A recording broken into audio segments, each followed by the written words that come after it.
Welcome to the Energy Work for Everybody series. Again, as I say at the beginning of every video, this is literally for everybody: skeptics, atheists, agnostics, people that are spiritual, people that are religiously inclined, whatever your personal approach to reality is. This is for you, because I do not take a specific view. All right, I approach energy work as a neurophysiological anomaly from a very objective scientific perspective, and from that, whatever your belief systems are, you can take this and build it into whatever you want. But I thought it was important to do a series of on energy work specifically for people that don't want all of the woo. So even though this is kind of more aimed at people that don't want all of the spirituality and mysticism, this really is for everybody. So in this video, we're going to talk about the transitioning from the high, from the beat rate body breathing to high frequency body breathing. Remember in the last video, we did the exercise where you were doing body breaths and you were doing faster and faster and faster and faster and faster and faster until you were doing really fast body breaths, and you'll hit a wall and you can't go faster than that. You're mentally incapable. Everybody is. We're just not able to mentally induce body breaths faster than a certain point. So in this video, we're going to talk about how to breach that point, how to get past that point. So if you have access to a synthesizer, a musical synthesizer, a MIDI controller, a keyboard like this one, or I use this app. It's a function generator. I'll leave a link to it in the episode description. But for instance, okay, this is 1 kilohertz. All right, this is a 1 kilohertz beat. It's a square wave, so it's a fairly harsh sounding wave, but I'll set this up over here and turn it up.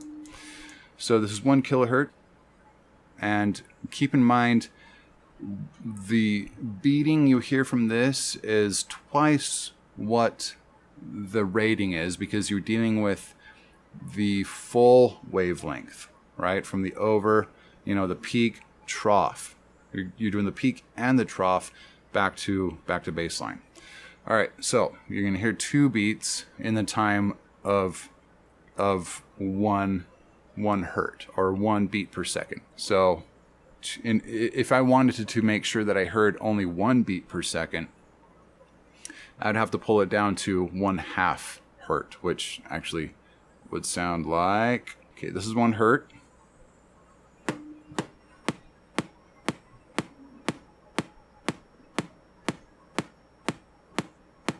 All right. Whoops. Okay. Now, if I take that down to 5, okay, this is 5 microhertz.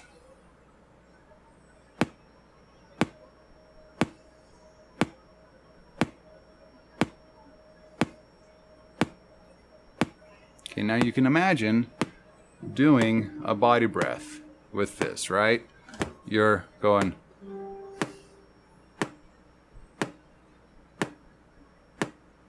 right? That's your,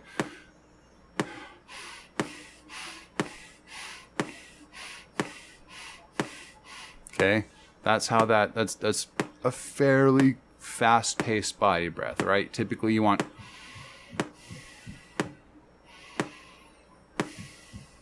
fairly slow body breaths. But when we start working towards these faster beats, let me stop this. We want to do, the previous exercise. Actually, let's simulate the previous exercise really quick. So I'm going to turn frequency sweep on here.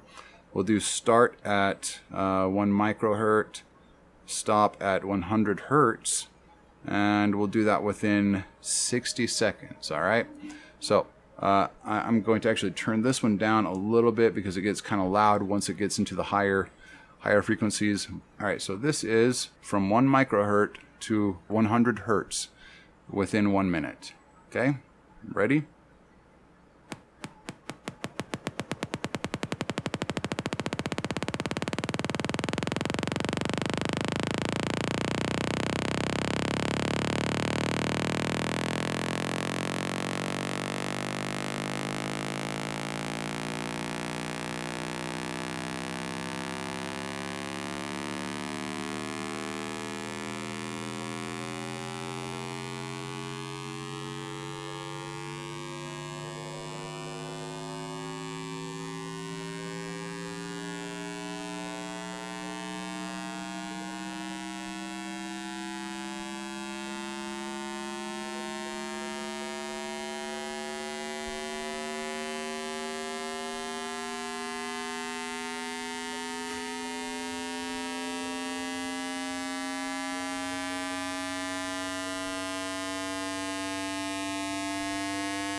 Weird, right? But hopefully my point with that demonstration is to show you how beats, right, individual beats can quickly turn into an actual tone, an actual audible tone, a musical frequency, right? Something that you would use in, something you would hear from a guitar or a violin or, a banjo or whatever, a flute, whatever, right? So, I want you to, I'm going to play the first part really quick, and I want you to pay attention to where your ability to perceive individual beats might end. So I'm going to stop it sooner than I stopped this last one, but let's get started. So try to really focus on where you can no longer perceive individual beats anymore. Okay, ready? Here we go.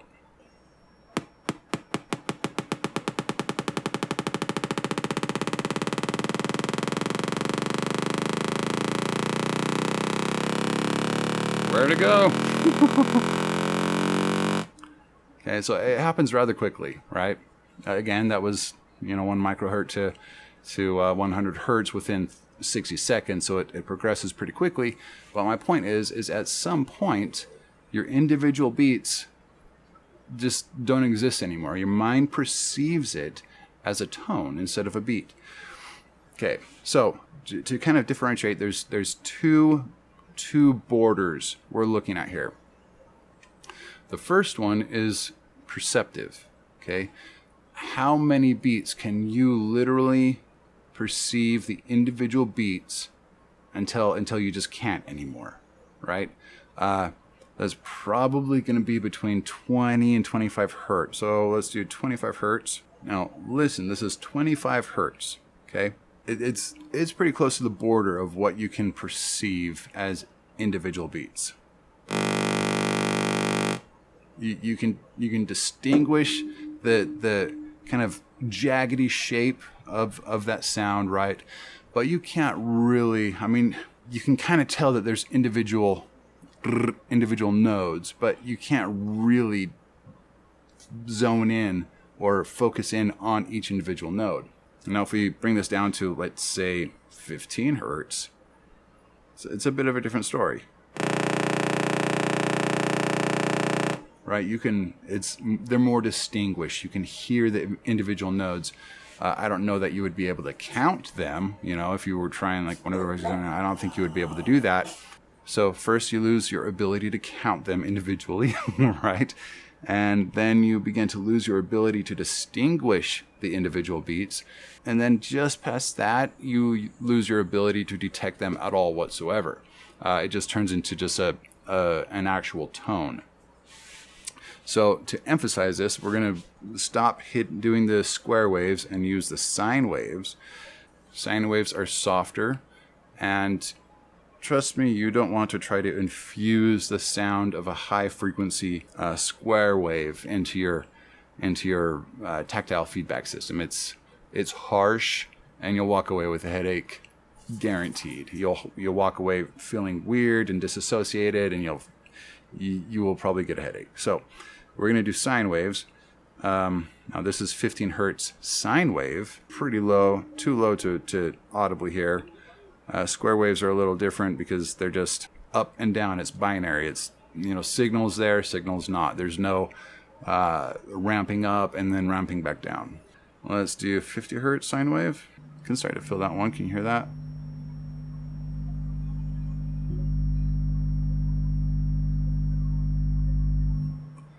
pretty low sound.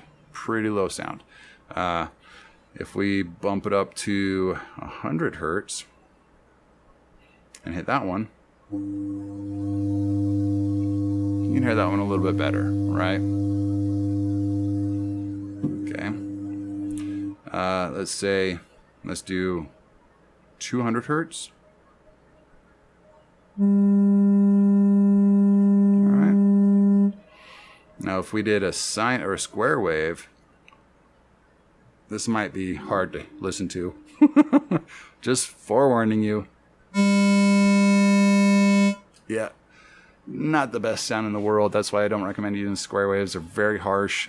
Definitely go with sine waves if you're going to use, a synthesizer or a function generator to get there.